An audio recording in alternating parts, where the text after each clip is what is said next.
Is there something wrong? Your prize awaits. Very well. Come with me. Oh, hello.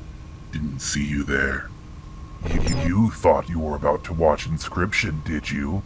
How cute. I'm at the wheel now. And so, for this one night, out of all nights in the year, I'm here to bring you something more chilling. However, perhaps I'm being a bit harsh. I brought in a more familiar voice to spin you this tale. And so, without further ado, your storyteller and my personal puppet on strings, Arashi. Hello? Where am I? Where am I? What? I read this? I read this story? Oh, okay. Distorted Warning Signals, written by Ashley Rose Wellman. When I got the first one, I was literally seconds away from stepping onto the plane when a call from unknown blared from my cell phone. It was a ringtone I hadn't heard before, one I was pretty sure hadn't come with the phone.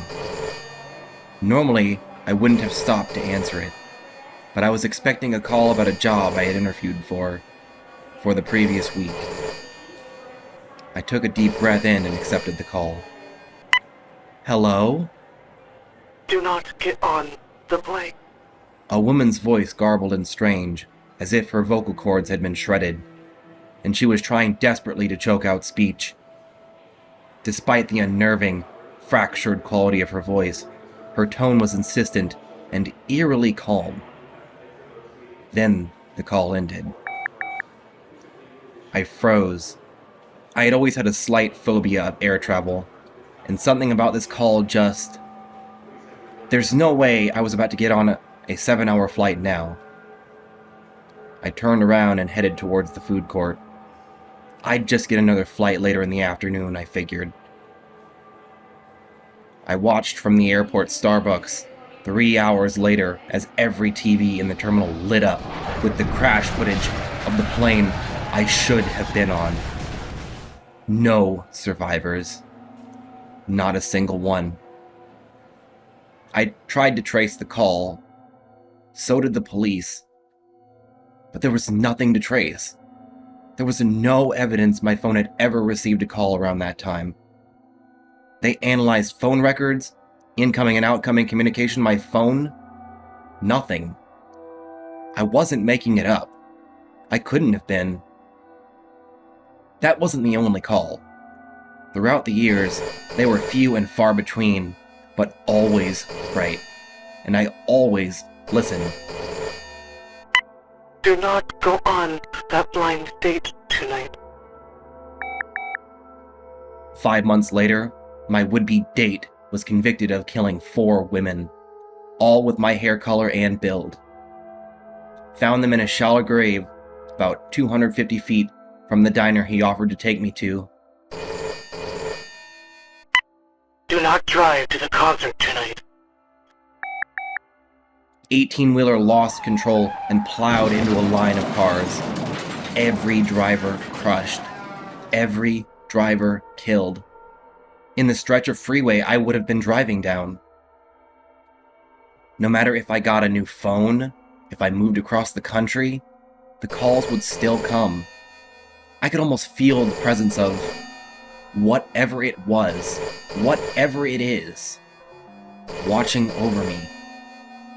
I imagined being at the bottom of the freezing ocean, still strapped to my coach section plane seat, or being in that mass grave across from the diner, or watching an 18-wheeler skidding towards my car, knowing death was imminent, and I'd get this tightness in my chest.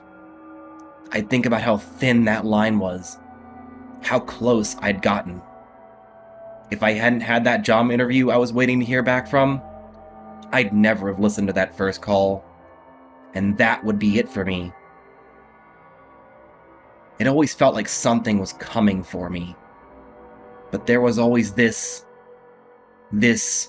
fractured, warped voice, with these calls that never seemed to exist after I heard them. Self-destructing warning signals, rotting away before my eyes. And I was alive.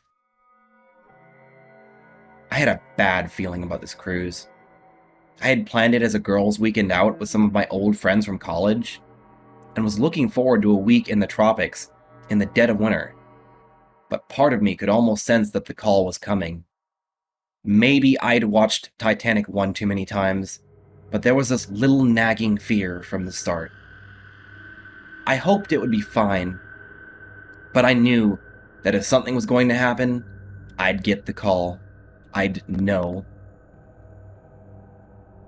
Now, a week before I'm set to go on the cruise, after stepping into my apartment after returning from dinner with a friend, I notice my cell has a message from unknown. They've never had to leave a message before. Haven't checked it all night. Damn it. And I had really wanted to go on that cruise too. Ah well, not worth whatever horrific fate awaited me in that cold, dark ocean. I clicked play message, and I feel my stomach drop as I listen to the voice, sounding horrifically distorted, as if it emanates from a throat slashed to ribbons, crackling with more urgency than ever before. I look around my apartment as the voice on the phone repeats the same phrase over and over again. Do not come home after dinner tonight. Do not come home after dinner tonight. Do not come home after dinner tonight.